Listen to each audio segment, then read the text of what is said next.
Bismillahirrahmanirrahim. Alhamdulillahirabbil alamin wassalatu wassalam ala asyrafil anbiya'i wal mursalin wa ala alihi wa sahbihi ajma'in. Subhanaka la ilma lana illa ma 'allamtana innaka antal alimul hakim. Rabbi shrah li sadri wa yassir li amri wahlul 'uqdatam min lisani yafqahu qawli. Amma ba'd. Alhamdulillah ala ni'matil Islam, alhamdulillah ala ni'matil iman, wa kafa biha min ni'mah. Alhamdulillah, segala puji bagi Allah Subhanahu wa ta'ala yang memberi kita nikmat Islam. Dan semoga nikmat ini senantiasa bertambah. Semoga nikmat ini semakin naik. Semoga nikmat ini semakin diberi dengan keindahan-keindahan yang mampu kita rasakan di dalam hati-hati kita, di dalam roh-roh kita, sehingga apa yang menjadi karunia terbesar dari Allah Subhanahu wa ta'ala kepada kita ini menjadi sesuatu yang akan menghantarkan kita menuju Allah, menghantarkan kita menuju surganya Allah, menghantarkan kita untuk lebih dekat dan semakin dekat kepada hamba-hamba pilihannya Allah Subhanahu wa ta'ala. Orang-orang yang di dalam hatinya dikatakan oleh Allah ta'ala, inna awliya Allahi la khawfun alaihim wa la hum yahzanun. Para kekasih-kekasihnya Allah itu, mereka tidaklah merasakan di dalam hatinya ini kesengsaraan, kegundahan, ataupun juga kesedihan. Kalaupun mereka bersedih, sedihnya karena Allah. Kalaupun mereka gembira, gembiranya juga karena Allah. Kalau mereka capek, capeknya karena Allah. Pandangan mereka karena Allah. Bahkan hidup matinya pun juga dipersembahkan kepada Allah Subhanahu wa ta'ala. Orang-orang yang mempunyai pandangan-pandangan yang jauh, manusia-manusia yang memikirkan akhiratnya ketimbang dunianya, manusia-manusia yang memikirkan kehidupan setelah kematiannya ketimbang mengopeni kehidupan yang hanya akan ditinggalkan semata. Makanya guru saya sering kali mengatakan, saya lebih baik duduk sama orang mati yang hatinya hidup ketimbang duduk sama orang hidup tapi hatinya mati. Seperti apa, Beb? Orang-orang yang hidup, mereka bernafas tapi hatinya ini mati, itu seperti apa? Mereka hidup, akan tetapi yang dipikirkan hanya sesuatu yang berkaitan dengan perutnya, yang dipikirkan hanya sesuatu yang berkaitan dengan pakaiannya, yang dicari tentang pangkat-pangkat duniawi ataupun ketenaran di hadapan manusia.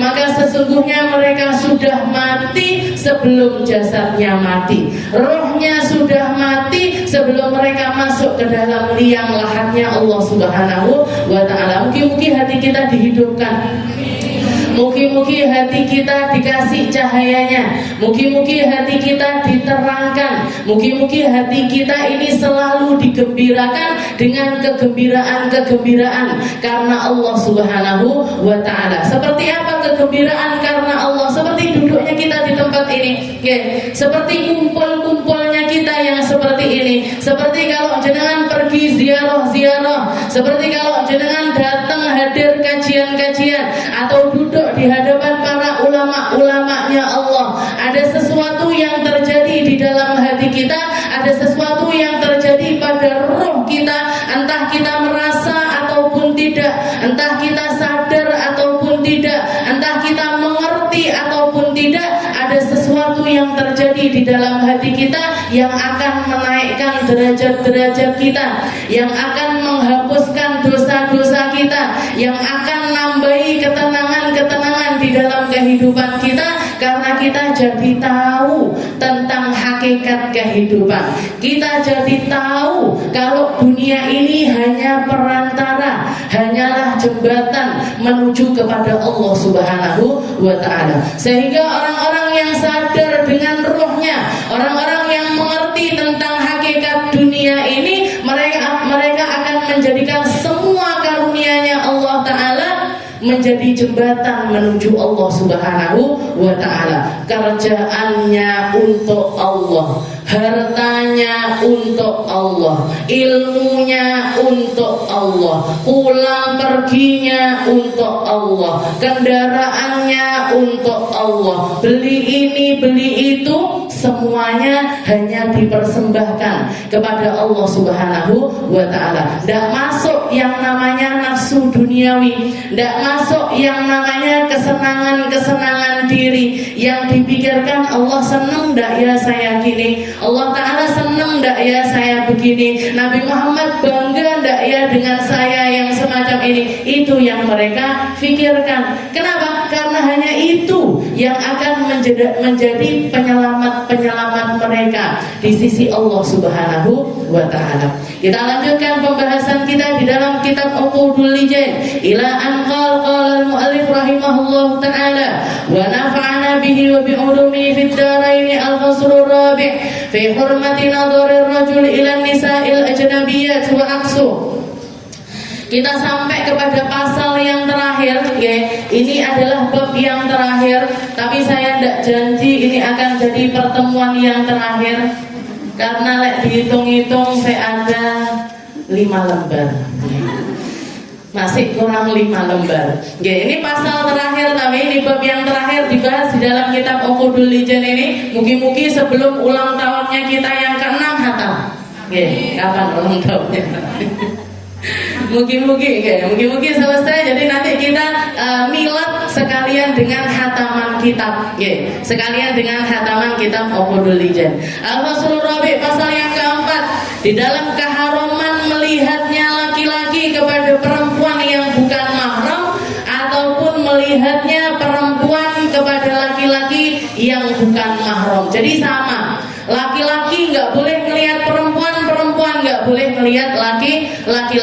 Bukan, istilahnya bukan berarti oh saya kan sudah menutup aurat, saya kan sudah memakai jilbab, saya kan sudah nutupi lekuk tubuh saya, maka nggak apa-apa dong saya ngelihat kemana-mana. Nggak bisa, Bu. Sebagaimana laki-laki nggak boleh melihat perempuan, perempuan juga dapat perintah untuk tidak melihat kepada laki-laki. Qala Allah Ta'ala fi suratil Ahzab, wa idza sa'altumuhunna mata'an fas'aluhunna min wara'i hijab. Dikatakan Allah Ta'ala mengatakan di dalam Al-Quran, wahai Muhammad, katakan kepada istri-istrimu, kalau para laki-laki itu minta punya hajat kepada perempuan-perempuan di antara kamu, suruh minta min wara'i hijab, dari balik tirai. Dari balik tirai. Dikatakan waktu itu Rasulullah SAW lagi punya hajat, beliau lagi mantu, sehingga banyak tamu-tamu yang berdatangan. Di satu sisi Rasulullah harus ihtiramud duyuf, harus hormat sama tamu-tamu, dijagongi, diajak ngobrol ini itu dan lain sebagainya. Maka beberapa di antara para sahabat laki-laki ini istilahnya mau rewang, butuh piring misalkan, atau butuh gelas, atau butuh apapun, mereka mintanya sama istri-istrinya Nabi yang ada di dalam rumah. Sebagian di antara mereka istilahnya karena ayat hijab masih baru turun pada waktu itu, sempat kelihatan sekelebatan wajah dari para istrinya Nabi. Maka ditegur sama Allah Ta'ala, wa idza sa'altumuhunna mata'an fas'aluhunna min wara'i hijab. Kalau kamu butuh minta sesuatu kepada para istrinya Nabi, jangan lihat wajahnya, jangan ngelihat kepada beliau-beliaunya, cukup kamu memandang di balik tirai, mintakan hajat itu lewat suara-suara kamu. Jadi tidak boleh minta ini, kurang ini, tidak boleh. Tapi beliaunya, jadi di pintu-pintu itu ada tirai-tirainya, tidak disingkap sama sekali. Tapi mereka, istri-istrinya Nabi memberikan barang-barang tersebut dari balik hijab. Hijab di sini bukan jilbab, bukan cuma berjilbab saja, tapi di balik tirai. Makanya ketika Rasulullah SAW mengatakan, ketika Nabi Muhammad mengatakan hadhil humairah, ini istriku yang pipinya kemerah-merahan ini, ambil setengah agamamu dari perempuan tersebut. Maka dikatakan banyak di antara para sahabat ketika Nabi Muhammad masih hidup atau bahkan setelah Nabi Muhammad sudah wafat, mereka seringkali berduyun-duyun mendatangi Sayyidah Aisyah untuk nanya-nanya tentang hukum. Tapi bukan Sayyidah Aisyahnya yang ceramah di depan bapak-bapak, di depan para laki-laki, di depan para sahabat-sahabatnya Nabi, tapi Sayyidah Aisyah menjawab pertanyaan mereka dari balik tirai, di belakangnya tirai, tidak terus adep-adepan. Kenapa kok seperti itu? Pertama, alasan utamanya karena mengikuti perintah dari Allah Subhanahu wa taala. Allah taala mengatakan, "Qul lil mu'minina yaghuddu min absarihim wa yahfadhu furujahum." Dikatakan, wahai para laki-laki yang mengatakan mereka adalah laki-laki yang beriman, ghaddu absarahum, tundukkan pandangan kalian, wahfadhu furujahum, dan hendaknya kalian menjaga kemaluan-kemaluan kalian. Jadi dua hal yang jadi perintahnya Allah. Ghaddu absarakum, nundukkan pandangan, baru setelah itu menjaga kemaluan. Nundukkan pandangan dulu, baru setelah itu menjaga kemaluan. Karena sesuatu yang berkaitan dengan mata ini lebih sering terjadi ketimbang yang berkaitan dengan kemaluan. Orang kalau bisa jaga mata, insya Allah kemaluannya juga terjaga. Orang kalau bisa jaga pandangan, insya Allah untuk terjerumus di dalam dosa yang namanya zina itu akan jauh sekali. Tapi kalau matanya aja dia tidak bisa jaga, matanya jelalatan kemana-mana, ngelihat sana ngelihat sini, enek sing ganteng titik didelok, enek sing ayu titik didelok, ada yang bodinya bagus sedikit dilihat, yang ini kemungkinan untuk terjerumus di dalam maksiat yang lebih besar, itu peluangnya juga lebih besar. Makanya guru saya menceritakan, Abu Hasan, guru saya dahuluan itu, ketika beliau awal-awal berdakwah, dan dakwahnya beliau ini yang paling masyhur lama, beliau itu dakwah bukan di tanah Jawa tapi di daerah Pontianak sana. Dua hal yang beliau selalu bawa setiap kali beliau ini berdakwah, dakwah kemana-mana, dua hal ini tidak pernah ketinggalan.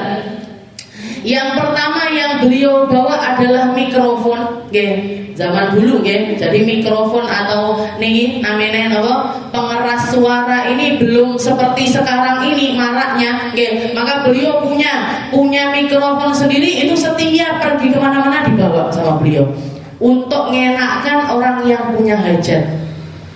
Setelah itu yang kedua yang beliau bawa tirai. Jadi beliau bawa kain panjang, setiap kali sebelum majelis selalu dipisah. Bapak-bapak sebelah sini, ibu-ibu sebelah sini. Habis itu dibentangkan tirainya. Dibentangkan tirainya sama beliau. Katanya beliau, kita ini mau nyari kebaikan. Kita ini yang kita cari adalah ilmunya Allah. Kita ini yang kita cari ini warisannya Nabi Muhammad SAW. Maka ketika kita mencari sesuatu yang indah, jalannya juga harus indah. Jangan sampai nabrak-nabrak syariat. Jangan sampai nabrak-nabrak aturannya Allah. Jangan sampai nabrak-nabrak sesuatu yang mulia ini jangan dicampur adukan dengan sesuatu yang enggak mulia ataupun yang kurang mulia. Jangan dicampur adukan. Kita toleransi iya, tapi jangan kebablasan di dalam sesuatu. Ndak apa-apa ngaji, bar ngaji nyanyi. Nyanyi neh, ngaji neh. Bar ngaji neh, nyanyi neh. Ngaji neh, nyanyi. Campur aduk akhirnya. Sesuatu yang semacam ini menjadi sesuatu yang tercampur. Atau misalkan juga di dalam satu panggung campur baur laki-laki sama perempuan di tempat tersebut. Laki-laki silahkan di atas panggung kalau memang majelisnya ini laki-laki dan perempuan. Tapi kalau misalkan majelis perempuan, hendaknya jangan sampai tercampur sama laki-laki. Jadi ibu-ibu, sebenarnya kita para perempuan ini punya keistimewaan lebih. Kita boleh ngaji sama ustazah, boleh ngaji juga sama ustaz. Tapi kalau para laki-laki, sebaiknya di dalam ngambil ilmunya Allah, jangan sampai ngambil dari guru perempuan. Yang sudah balik, kalau anak kecil-kecil sekedar ngajarkan Al-Quran, ngajarkan ngaji, jilid, iqra dan lain sebagainya, nggak masalah. Tapi kalau sudah balik, sebaiknya guru laki-laki untuk laki-laki, guru perempuan untuk perempuan. Jangan belajar ngaji. Kalau masih ada guru perempuan, sebaiknya pakai guru perempuan. Baru kalau mentok nggak ada, maka silahkan pakai guru laki-laki. Itu pun harus baik-baik di dalam menjaga diri. Harus baik-baik di dalam menjaga diri. Berarti Ustazah nggak percaya sama kita. Saya percaya sama jenengan. Saya percaya sama kekhusyuannya jenengan. Saya percaya dengan penjagaan dirinya jenengan. Saya nggak percayanya sama setan. Saya tidak percayanya itu sama setan. Setan ini pengalaman dakwahnya, pengalaman di dalam istilahnya goda manusia itu mulai dari zamannya Nabi Adam. Yang dikatakan oleh Allah Ta'ala kepada Nabi kita Nabi Muhammad SAW, Qul a'udhu birabbin nas, malikin nas, ilahin nas. Dikatakan, ya Muhammad, katakan wahai Muhammad, a'udzu birabbin nas, aku berlindung dari kepada Allah, Tuhannya manusia. Nabi Muhammad tetap suruh berlindung kepada Allah. Dari siapa? Dari min syarril waswasil khannas, dari keburukan waswasahnya setan.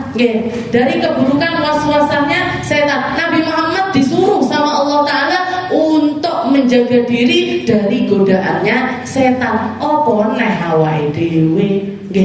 Jadi kalau jenengan ngaji sama guru laki-laki, fokusnya sama ilmunya, jangan sama orangnya. Saya ngaji sopo? Ustad ganteng apa ora? Ya arep ngaji, ya arep delok sinetron. Apalagi kalau kajiannya rutin, sudah mau berangkat pilih-pilih baju. Dek ini wis gawe kelambi warnane kuning, saiki ganti biru. Kenapa? Jangan-jangan ustaznya Titan. Dek ini kelambine ganti hijau, biru dan lain sebagainya. Mas, ini bahaya, Bu. Kalau sudah ada rasa-rasa seperti itu bahaya. Jadi istilahnya kalaupun jenengan tetap mau ngaji karena ilmunya baik, karena ilmunya indah, karena cara penyampaiannya yang bagus dan lain sebagainya, jenengan tetap ngaji, tidak apa-apa. Tapi duduknya paling belakang 30 meter dari ustaznya. Tidak apa-apa nih, Bu. Jadi tidak kebayang-bayang. Karena kalau keluar dari majelis, yang kebayang tadi materinya apa? Mbuh yo, pokoknya ustaznya gawe kelambi warnane loreng-loreng misalkan gitu. Sendak karuan. Paling aman gimana? Paling aman kalau jenengan perempuan ngaji sama perempuan, lek bapak-bapak ngaji sama bapak-bapak. Saya dulu pernah, bukan saya sendiri tapi ustazah saya, senior saya, orang Balikpapan sana, namanya Ustazah Rif'ah Ali Drus. Beliau itu rumahnya itu di pelosok sekali, di pelosok, istilahnya Balikpapan tapi desa sekali. Maka dikatakan ketika beliau pulang dari pesantren, baru mondok 3 tahun, 4 tahun, itu orang-orang kampung itu sudah pada ngelamar. Ayo kalau liburan ngaji di masjid, kalau liburan ngaji di musola, kalau liburan ini bapak-bapak, ibu-ibu ini kasih pengajian. Katanya Ustazah Rif'ah nanya sama guru saya, sama Habib Segaf, Beb, boleh enggak saya ngaji di depan bapak-bapak sama ibu-ibu? Katanya Ustazah Segaf, enggak usah. Tapi Beb, orang-orang sana bahkan caranya wudhu enggak ngerti, caranya sholat enggak ngerti, tentang hal-hal prinsip di dalam agama, ibadah-ibadah yang paling basic pun mereka enggak ngerti. Kalau saya enggak segera ngajarkan, mereka tetap enggak ngerti. nggih. Katanya Ustaz Sigap, kamu punya saudara laki-laki apa enggak? Punya. Mondok apa enggak? Mondok. Adik saya mondok juga di pondok Dalwa. Tunggu adikmu selesai mondok biar dia yang ngajarkan bapak. Kalaupun kamu tetap mau ngajar, kamu yang ngajar ibu-ibunya atau kaum perempuannya, biar perempuan-perempuan ini yang ngajarkan saudara-saudaranya sendiri. Tidak boleh. Jadi istilahnya perempuan tidak boleh tampil di depan forum, di depan publik, apalagi menyangkut masalah yang berkaitan dengan keilmuan agama. Kalau yang bab-bab yang lainnya, istilahnya perempuan berpolitik, misalkan perempuan jadi pemimpin-pemimpin di sini, di situ dan lain sebagainya. Kalau interaksinya ini bukan interaksi yang intens semacam itu, dan dia adalah orang yang bisa menjaga dirinya, silahkan. Yang penting tetap menutup aurat, yang penting tetap menjaga hubungan. Istilahnya tidak berhubungan lebih dari batasan yang wajar-wajar sama orang-orang ini. Terus tidak berdua-duaan di satu tempat. Kalau misalkan saya mau rapat berapa orang? 2 orang, ibu-ibu, bapak-bapak. Ini tidak rapat ini, berdua dong. Rapat jenenge. Maka hindari hal-hal yang menimbulkan fitnah semacam itu. Kalaupun rapat silakan, perempuannya 5, bapak-bapaknya 5 di satu tempat, yang di situ jendelanya semuanya dibuka, ada CCTV ini itu dan lain sebagainya, silahkan, nggak masalah. Yang penting tetap bisa menjaga kemuliaan dari perempuan-perempuan tersebut. Bisa menjaga kemuliaan dari perempuan. Tapi khusus untuk bab ilmu, bab ilmu. Kenapa kok khusus di dalam bab ilmu? Karena ilmu ini adalah sesuatu yang paling mulia. Ilmu ini adalah sesuatu yang paling mulia yang pernah diturunkan oleh Allah Ta'ala untuk hadiahnya umat manusia. Bahkan di dalam salah satu perkataan para ulama mengatakan, kalau misalkan ilmu ini adalah surah, punya gambaran, ada bentuknya, misalkan ilmu ini punya bentuk, maka niscaya ilmu ini bentuknya akan lebih indah dibandingkan matahari, lebih indah dibandingkan bulan-bulan, lebih indah dibandingkan bintang gemintang. Jadi ilmu ini sesuatu yang mulia, maka ngambilnya harus mulia, penyampaiannya harus mulia, tempatnya juga harus mulia. Tempatnya harus tempat yang mulia. Agar apa? Agar ilmu yang kita dapatkan ini menjadi sesuatu yang benar-benar terjaga kemuliaannya. Jadi itu qul lil mu'minina yaghuddu min absarihim wa yahfazu furujahum dzalika azka lahum innallaha khabirum bima yasnaun wa qul lil mu'minati yaghuddna min absarihinna yahfazna furujahunna. Kalau perempuan di sini setelah bab jaga pandangan dan jaga kemaluan juga ditambah dengan menutup aurat. Menutup aurat ini tambahan untuk para perempuan. Laki-laki apa tidak wajib menutup aurat? Wajib. Tapi auratnya laki-laki itu lebih sedikit dibandingkan auratnya perempuan. Auratnya perempuan ini kalau bab menutupnya, kalau bab menutup aurat di dalam sholat seluruh tubuh kecuali wajah dan telapak tangan, di luar sholat pun juga seluruh badan kecuali wajah dan telapak tangan. Jadi untuk bab menutupnya seperti itu. Kalau bab melihat atau dilihat, perempuan itu auratnya mereka kalau di depan laki-laki yang mahram, laki-laki yang punya kaitan darah dengan mereka, bapaknya, kakeknya, pamannya, adiknya, kakaknya, ponakannya dan lain sebagainya, itu auratnya sama dengan sesama perempuan. Auratnya jenengan perempuan sama laki-laki yang mahram dengan perempuan, itu auratnya antara pusar sampai lutut. Antara pusar sampai lutut ini tidak boleh ditampakkan bahkan kepada sesama perempuan sekalipun. Pusar sampai lutut. Berarti paha tidak Tidak boleh. Nggih.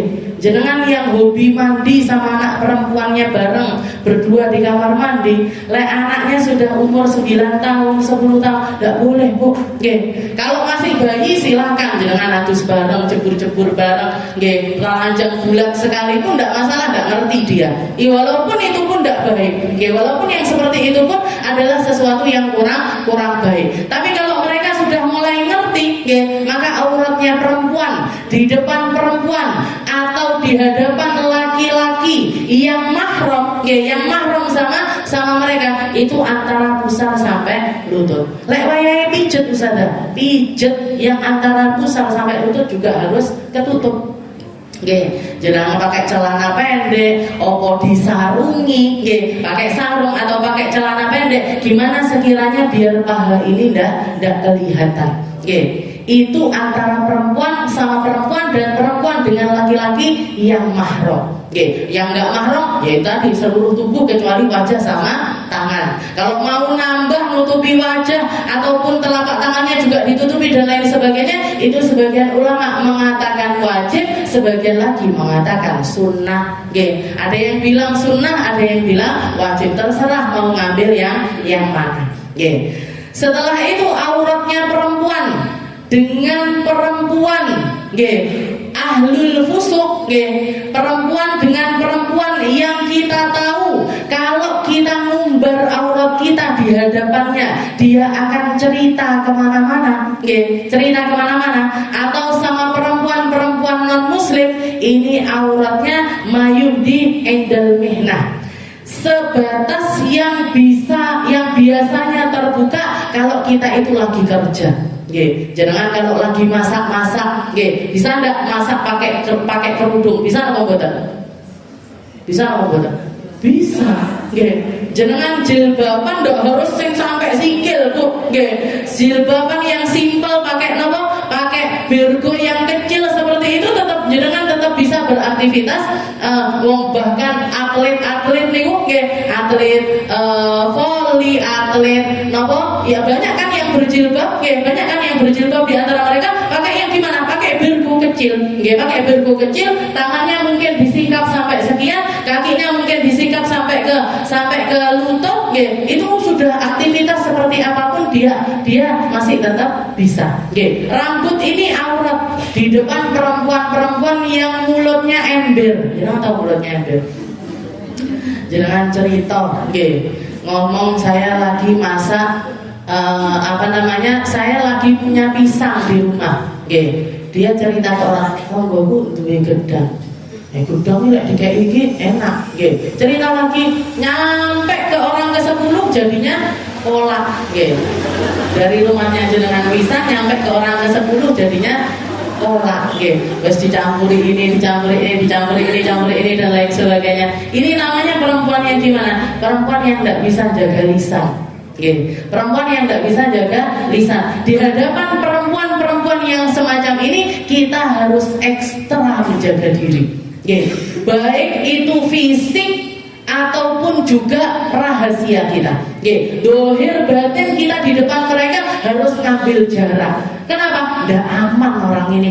Tidak aman, tidak amanah. Dan dia akan menceritakan kalau kita mau tahu orang seperti ini yang bagaimana, orang yang seperti itu yang kita harus jaga jarak dari orang tersebut itu bagaimana? Orang yang kalau di hadapan jenengan, orang yang kalau di hadapan jenengan apapun yang masuk ke telinganya diceritakan. Apapun yang masuk ke telinganya diceritakan. Rumah tangganya diceritakan, orang tuanya diceritakan, anak-anaknya diceritakan, kerjaannya diceritakan, baru beli mobil diceritakan, baru keserempet motor diceritakan, apa diceritakan. Semua. Kalau kita duduk sama dia terus yang ngomong. Ada enggak orang kayak gini? Ada. Di depan orang yang seperti ini kita harusnya gimana? Menengahi, Bu. Dan apa yang kita dengar dari mereka cukup nyampe di jenengan, tidak usah cerita ke siapa-siapa. Kenapa? Karena sesungguhnya dia sendiri sudah siaran. Siapa yang datang ke rumahnya diceritani kabeh mesti nggih.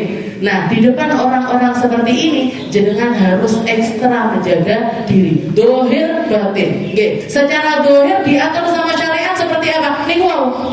Kalau di hadapan orang-orang seperti ini jenengan tutupi aurat-aurat, batasan-batasan lebih dari yang dibataskan Allah Ta'ala sama perempuan-perempuan muslimah yang afifah, yang menjaga diri.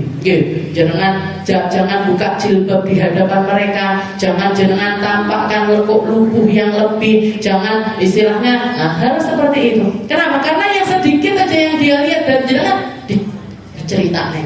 Saya misalkan sama suami saya disuruh mewarnai rambut kene biru, kene hijau, kene kuning. Kelihatan sama orang, saya tiba rambutnya hijau, kuning, biru. Boleh apa enggak sebenarnya? Boleh. Silahkan, tapi siapa yang bisa melihat, siapa yang bisa mandang, itu kita harus pilih-pilih. Itu batasan secara dohir. Yang batin lebih ekstra lagi.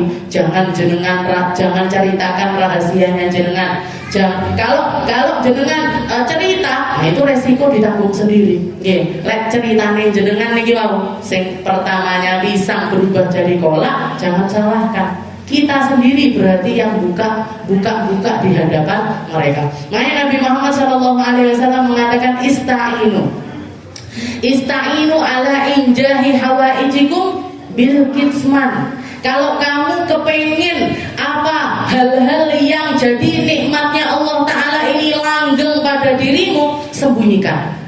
Sembunyikan. Kamu punya nikmat harta, jangan dipamer-pamerin. Sembunyikan hal tersebut. Itu yang akan melanggengkan nikmat-nikmat tersebut. Bukan malah diumbar, bukan malah diperlihatkan, bukan malah dipamer-pamerkan. Karena kalau dipamer-pamerkan, semua orang lihat, semua orang memandang, semua orang akan komentar.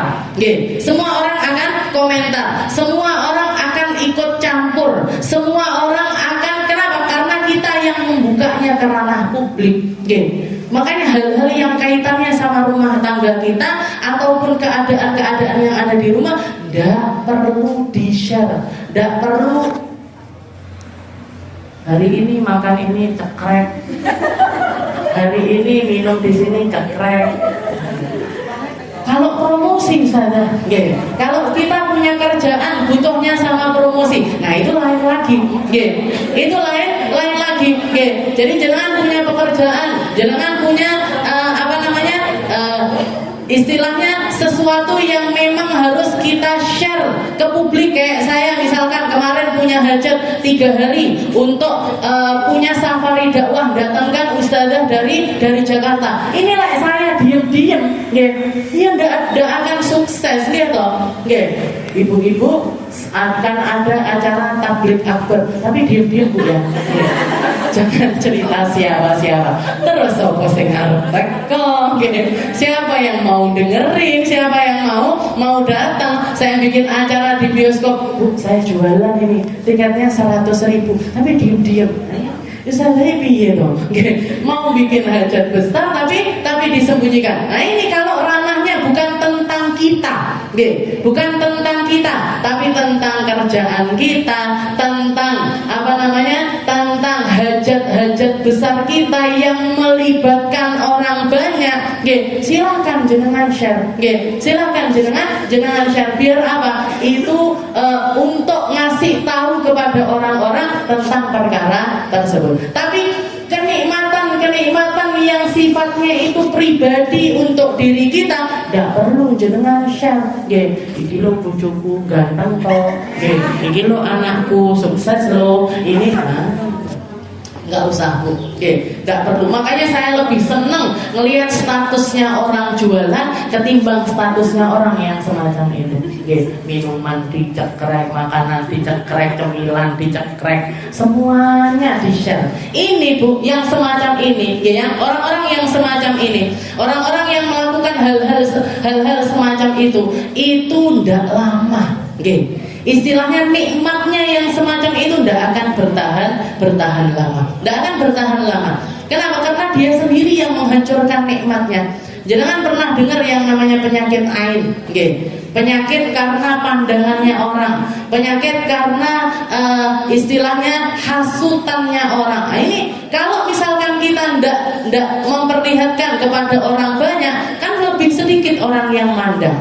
Tapi kalau misalkan kita memperlihatkan di depan orang, maka akhirnya banyak orang yang melihat. Dan pandangannya orang ini kita tidak bisa kontrol, akan masuk ke kita dengan cara yang baik atau masuk ke kita dengan cara yang buruk. Di zamannya Nabi pernah ada seorang sahabatnya Nabi punya kendaraan bagus, dianya ganteng luar biasa, kulitnya putih, tinggi, tegap dan lain sebagainya, dipuji sama sahabat yang di sebelahnya Nabi. Ya Allah, ya Rasul, laki-laki itu cek gantengnya, istilahnya ngoten. Kalau bahasa Jawanya, ganteng sekali ya Rasul, kendaraannya indah lagi. Ditegur sama Nabi. Kamu tahu, kalau misalkan ada sesuatu yang yasbiqud du'a, yang akan lebih cepat mengenai seseorang ketimbang takdirnya Allah Ta'ala, itu adalah aib. Itu adalah penyakit aib. Kamu tidak tahu, sesuatu yang kamu ucapkan atau sesuatu yang kamu katakan atau pandangan matamu kepada dia itu barangkali akan menjadi mudarat untuk orang tersebut. Jadi kita jaga. Fa inna likulli ni'matin mahsud. Tidak ada satu orang pun yang punya nikmat kecuali di situ berbarengan sama orang-orang yang hasud terhadap nikmat tersebut. Orang punya ilmu dihasutin, orang punya harta dihasutin, orang punya pekerjaan yang baik dihasutin.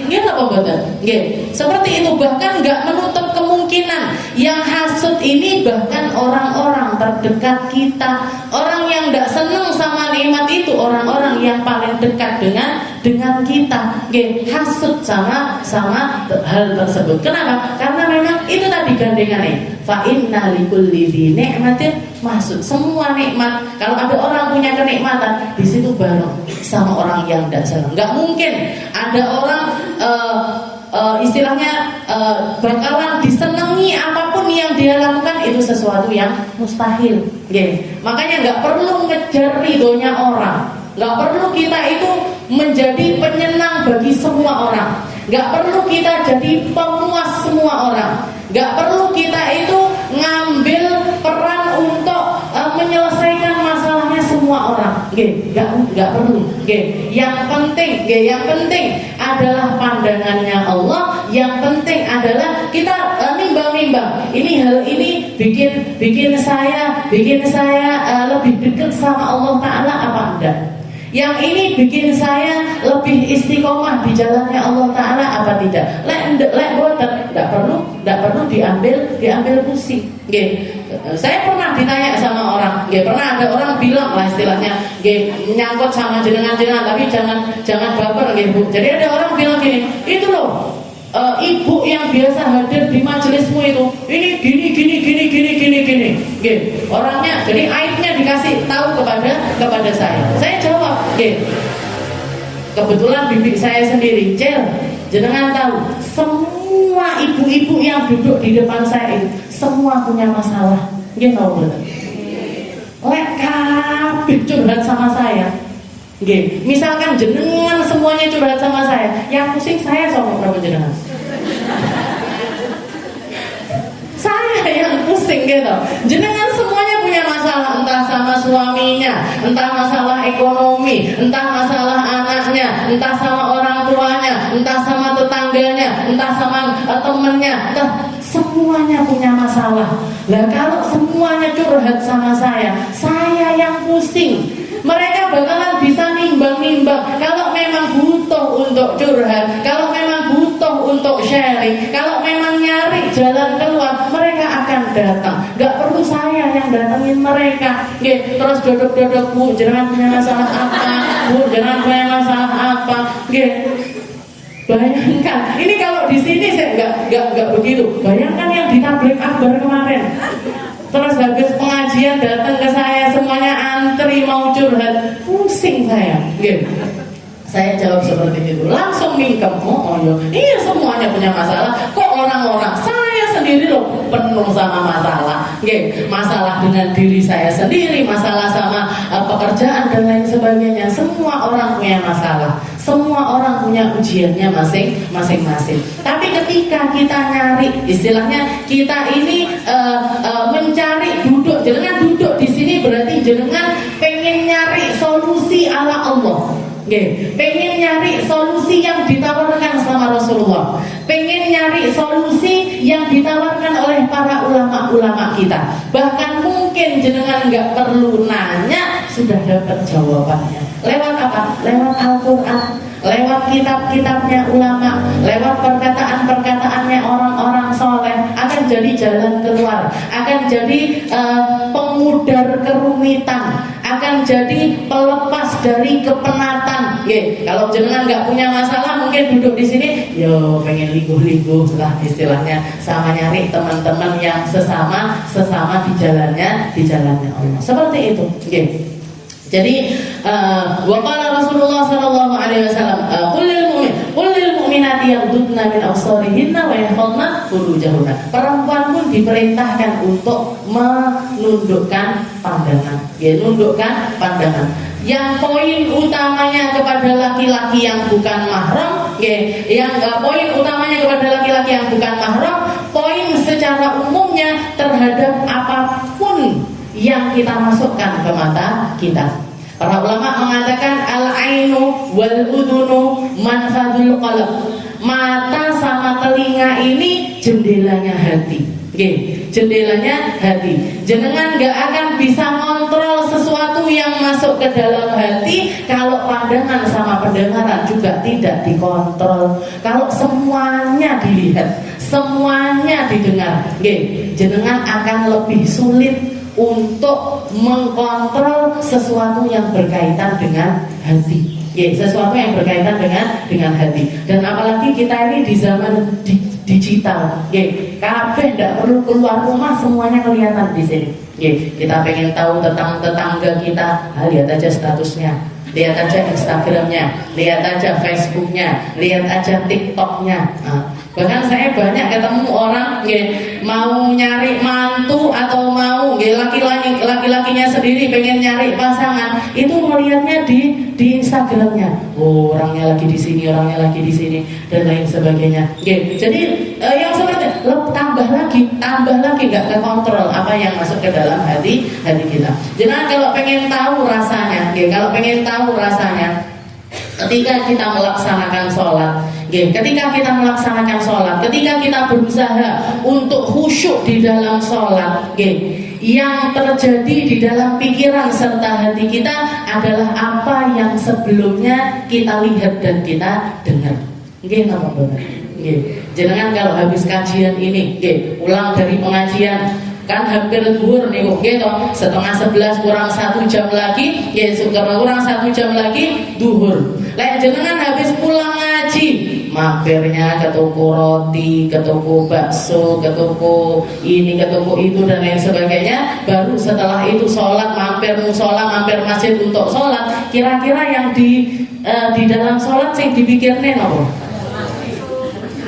Baksoku neng mobil, engkau tak ngerti ngomong misalkan, atau sayurnya begini begitu, seperti itu. Haliannya seperti itu. Apa yang kita lihat, apa yang kita dengar, itu yang menentukan apa yang ada di dalam hati kita. Atau kalau jenengan setelah pengajian seperti ini, yang masuk ke dalam hati kita, masuk ke dalam telinga kita adalah fokus semua yang saya sampaikan. Insya Allah jenengan akan ingat-ingat. Oh, misalkan saya nerangkan masalah sholat, caranya biar lebih khusyuk di dalam sholat untuk begini bu, begini. Jenengan ngiling-ngiling niku. Tapi fokusnya jenengan bukan di materi, tapi di jilbabnya ibu-ibu. Jilbabnya ibu ini kok apik ya, sesaat tak tuku. Tasnya ibu itu kok cantik ya. Dibanding mau nanya saya belinya di mana. Niku sing masuk. Makanya terserah kita. Apa yang masuk ke dalam hati kita itu terserah kita. Filternya lewat mana? Lewat mata, lewat telinga. Makanya setiap kali Nabi Muhammad melihat sesuatu yang indah, Rasulullah itu senang sama sesuatu yang indah. Rasulullah akan mengatakan Allahumma la Aisyah. illa 'aishal akhirah. Okay. Allahumma la 'aisha illa 'aishal akhirah. Allahumma la 'aisha illa 'aishal akhirah. Katanya Nabi Muhammad, misalkan Nabi di zaman ini melihat ada kendaraan bagus, mobil bagus, Allahumma la 'aisha illa 'aishal akhirah. Mobil ini akan menjadi mobil yang indah kalau dia menyampaikan saya ke akhiratnya Allah Ta'ala dengan selamat. Lek tidak selamat, tidak ada manfaatnya. HP yang bagus ini akan menjadi penyelamat saya menuju Allah Ta'ala kalau dia nyampe kepada Allah. Kalau tak pakai untuk nyampaikan kebaikan, tapi kalau tidak, percuma punya rumah indah, percuma punya anak-anak lucu-lucu, percuma punya pasangan yang good looking, percuma punya pakaian indah, jilbab indah, tas sepatu yang indah, kalau semuanya tidak nyampaikan kita kepada Allah Subhanahu wa Ta'ala. Makanya Rasulullah setiap kali melihat perkara indah, Nabi mengatakan seperti Allahumma la 'aisha illa 'aishal akhirah. Ya Allah, tidak ada kehidupan yang hakiki kecuali kehidupan di sisi Allah Subhanahu wa Ta'ala di dalam akhiratnya. Seperti itu. Lek angel usahalah kata-katanya jenengan sholawati. Allahumma sholli ala sayyidina Muhammad, Allahumma sholli ala sayyidina Muhammad. Sambil meyakini nopo? Sambil meyakini sholawat saya dengan mobil ini masih mahal sholawat saya. Sholawat saya dengan emas perak perhiasannya orang-orang itu masih mahal sholawat saya. Pakaian-pakaian indah itu dengan sholawat saya masih lebih mahal sholawat saya. Ini semua yang saya lihat akan hilang, akan fana, akan hancur dengan hancurnya dunia, sedangkan sholawat saya akan bertahan sampai ke akhiratnya Allah Subhanahu wa Ta'ala. Yang ini nyampe ke surga, zikir ini nyampe ke surga, zikir ini akan menyelamatkan di alam akhirat, zikir ini akan menerangi kuburan saya, zikir ini akan menyelamatkan saya dari panasnya padang mahsyar, zikir ini akan menyelamatkan saya ketika saya melewati sirat, zikir ini yang akan memberatkan timbangan-timbangan amalan saya, sedangkan itu semuanya akan sirna dengan sirnanya kehidupan ini. Allahumma la 'aisha illa 'aishal akhirah. Atau sholawat nih wow, Allahumma sholli ala sayyidina Muhammad, Allahumma sholli ala sayyidina Muhammad. Sambil nih wow, bukan cuma sholawat Allahumma sholli ala sayyidina, aku ketularan, aku ketularan, tidak cuma gitu dong. Tapi dengan keyakinan sholawat saya ini lebih mahal, zikir saya ini lebih mahal dibandingkan itu semuanya. Waqala Rasulullah sallallahu alaihi wasallam an-nadhratu sahmun masmumun min sihami iblis faman tarakaha khaufan min Allah ta'ala a'tahu Allah ta'ala imanan yajid halawatuhu fi qalbi. Rasulullah mengatakan sesungguhnya an-nadhr, an-nadhrah pandangan mata ini sahmun min sihamil iblis, adalah panah-panah beracunnya iblis. Jadi pandangan mata ini adalah panah beracunnya iblis. Barang siapa yang meninggalkan pandangan yang haram, meninggalkan pandangan yang diharamkan oleh Allah Ta'ala, khaufan minallah, karena takut kepada Allah, a'tahullah Ta'ala imanan yajid halawatuhu fi qalbi. Allah Ta'ala akan gantikan. Kenapa kok bahasanya itu digantikan? Kenapa kok bahasanya itu Allah Ta'ala akan menggantikan? Kalau kamu meninggalkan pandangan yang haram itu akan digantikan sama Allah Ta'ala dengan iman yang mampu kamu cicipi nikmatnya di dalam hatimu. Kenapa bahasanya itu digantikan? Karena ketika kita melihat perkara-perkara yang haram atau perkara-perkara yang kurang baik, itu ada kenikmatan. Nikmat napa mboten? Scrolling koleksi jilbab terbaru dari brand ini. Seneng napa mboten jenengan? Seneng napa mboten? Seneng. Jilbabnya hati-hati, modelnya ayu-ayu, gitu. Kalau jalan indah dan lain sebagainya. Seneng kita. Ngelihat yang cantik-cantik itu seneng. Ngelihat yang bagus-bagus itu seneng. Nikmat nikmat mata kita. Ya, nikmat mata kita. Melihat baju bagus senang, melihat kendaraan bagus senang, melihat cowok-cowok ganteng ya senang. Nggih napa mboten? Jujur jenengan. Ngelihat cowok ganteng seneng napa mboten? Nggih. Bapak artis-artis Korea yang putih-putih, bibirnya merah, bulu matanya lentik dan lain sebagainya, senang napa mboten? Yuh, ganteng kok enek wong lanang koyo wedok ngene iki. Senang, ini ada kenikmatan di mata kita ketika kita melihat hal-hal yang semacam ini. Begitu juga dengan telinga, kita dengarkan lagu-lagu. Kalau jenengan hobinya dengarkan dangdutan, senang. Kalau mendengarkan dangdut sama gini-gini, kalau ya, sukanya lagu-lagu barat, yang didengarkan lagu-lagu barat, ada kenikmatan di telinga kita, ada kenikmatan di mata kita. Makanya Nabi Muhammad mengatakan, Abdalahullah, Allah Ta'ala akan menggantikannya dengan rasa yang lebih indah, dengan rasa yang lebih nikmat, dengan rasa keimanan yang tidak akan mampu kamu rasakan di tempat yang lainnya. Yajid halawatahu fi qalbi, kamu akan lebih nikmat di dalam sholat, kamu akan lebih nikmat di dalam nyari ilmu, kamu akan lebih nikmat di dalam berjuang, kamu akan lebih nikmat di dalam berdakwah di jalannya Allah Ta'ala. Kalau kamu mengganti perkara-perkara nikmat yang kamu rasakan lewat mata ataupun telinga ini karena takut kepada Allah Subhanahu wa Ta'ala. Memang nikmat, memang senang, memang ada rasa-rasa nagih, gitu. Kalau bahkan jenengan follow itu biasanya, ini brand sepatu yang saya suka, ini brand tas yang saya suka di follow, masih udah ditunggu, oh delok tok seneng sudah, ibu-ibu kan gitu, cuci matanya ke mall, cuci matanya ke mall, masih udah tunggu seneng, delok. Nah kalau ke mall itu jangan punya catatan, mau beli sampo, mau beli sabun, mau beli odol. Lah ibu-ibu yang keluar enggak cuma ini tok, bahkan mungkin yang ini ketinggalan. Akhirnya ngambil, lucu ya, ini sampahnya lucu, ini kipas lucu, ini lucu, yang diambil itu lucu, itu mama.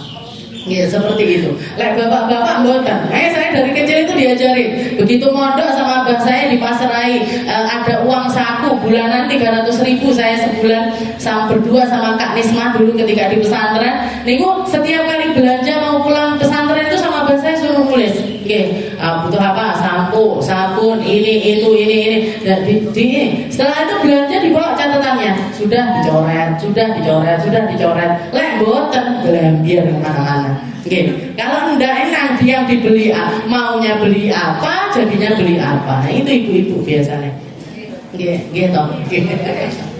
Jadi dikatakan kalau misalkan kita menggantikan, jadi kalau kita memilih untuk nutup mata, kalau kita memilih untuk nutup telinga, dan kita niatkan karena Allah Ta'ala, ya Allah ini nggak baik, ya Allah ini nggak benar, ya Allah ini kurang pas, kurang pas kayaknya saya kalau melihat ini, kurang pas kayaknya kalau saya dengarkan ini. Nah, kita melakukan itu karena Allah, bukan karena sesuatu yang lain, tapi karena takut kepada Allah Subhanahu wa Ta'ala. Dikatakan abdallahu imanan yajid halawatahu fi qalbi. Kamu akan merasakan nikmatnya iman.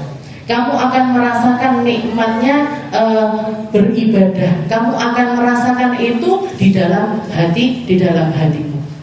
Makanya orang yang menjaga pandangan, orang yang menjaga pendengaran, istilahnya tanpa diminta pun, tanpa minta khusyuknya sholat, dia akan khusyuk di dalam sholat. Tanpa minta beramal kebaikan lebih banyak, dikasih sama Allah Ta'ala taufik untuk beramal lebih banyak, dikasih kesempatan untuk memperbanyak puasa, dikasih kesempatan untuk memperbanyak sedekah, dikasih kesempatan untuk hadir di majelis-majelis kebaikan. Kenapa? Karena dia menjaga pandangan, menjaga matanya. Allah Ta'ala yang gantikan itu dengan kenikmatan yang lainnya. Dan nikmat yang lainnya ini, nikmat yang datangnya dari Allah Ta'ala ini, itu adalah nikmat yang akan bertahan sampai di akhiratnya Allah Subhanahu wa taala. Atau Allah taala imanan yajid halawatahu fi qalbi. Wa qala Isa alaihi salam iyyakum wan nadhrah. Katanya Sayyidina Isa, Nabi Allah Isa pernah mengatakan hati-hati dengan pandangan. Hati-hati dengan pandangan, fa innaha tazra' fil qalb syahwah wa kafa biha fitnah. Karena kalau kamu tidak mengontrol apa yang kamu lihat, apapun yang kamu lihat itu akan nancep di dalam hatimu. Apapun yang kamu lihat itu akan nancep di dalam hatimu. Apalagi kalau itu yang selera dengan seleranya kita. Kayak saya kemarin nggak niat belanja, nggak niat beli-beli, nganterin anak-anaknya Ustazah sambil nunggu waktunya check in di Surabaya, ngajak jalan-jalan ke TP. Ikutlah saya, ikutlah saya di belakangnya ngelihat di satu toko seperti itu, di satu toko saya kelihatan ada sandal ini, aku banget ini, sandalnya abstrak seperti itu, saya, ini saya banget ini, ngambil 2, sama sepupu saya ngambil 1, bibi saya ngambil 1, jadi 4, gitu. Nggak niat beli, nggak niat apa, kenapa? Karena pandangan itu nancep. Katanya Nabi Isa, kamu ngelihat sesuatu itu nancep.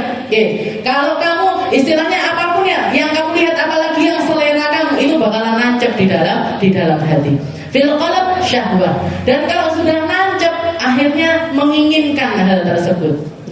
Pengen sama itu. Kayak saya ini tadi, ngelihat langsung pengen karena punya uang beli. Misalkan saya nggak punya uang nggak jadi beli nih Bu. Tapi karena punya uang akhirnya beli. Syahwah. Setelah itu wa kafa biha fitnah. Dan apapun yang kamu lihat dan apapun yang nancep ke dalam hatimu, dan itu akan menjadi sesuatu yang kamu inginkan, cukup kehidupanmu itu akan terfitnah dengan perkara-perkara yang semacam itu. Cukup dirimu akan terfitnah, itu akan menjadi satu fitnah yang akan menguasai kehidupanmu. Akan menguasai kehidupanmu. Makanya kalau kita lihat, jangan kalau melihat room tournya para artis, pernah lihat room tournya artis. Jadi masuk kamarnya, ngeliatin sandal-sandalnya, baju-bajunya, koleksi tasnya dan lain sebagainya. Kita ketika melihat orang-orang yang seperti itu, orang-orang yang seperti itu, mereka hidupnya habis untuk itu saja. Sampai tidak sempat ngaji, sampai tidak sempat zikir, sampai tidak sempat berjuang, sampai tidak ngerti maknanya sholat, sampai tidak ngerti indahnya duduk bersama orang-orang soleh, sampai tidak sempat untuk ibadah, sampai tidak sempat ngapa-ngapain, kehidupannya dipenuhi, hari-harinya sudah terpenuhi dengan fitnah tersebut. Fitnah apa? Fitnah untuk memuaskan mata dan telinganya. Fitnah untuk memuaskan syahwat-syahwat yang ada di dalam hatinya. Kalau keluar rumah pakaiannya tidak begini, tidak enak. Saya kalau keluar rumah tidak berjilbab begini-begini, tidak enak. Saya kalau keluar rumah bahkan sampai seperti kewajiban, belanja mingguan itu harus, belanja bulanan itu harus, punya sendal baru setiap bulan itu harus, punya tas baru setiap, udah hidupnya letak di situ aja.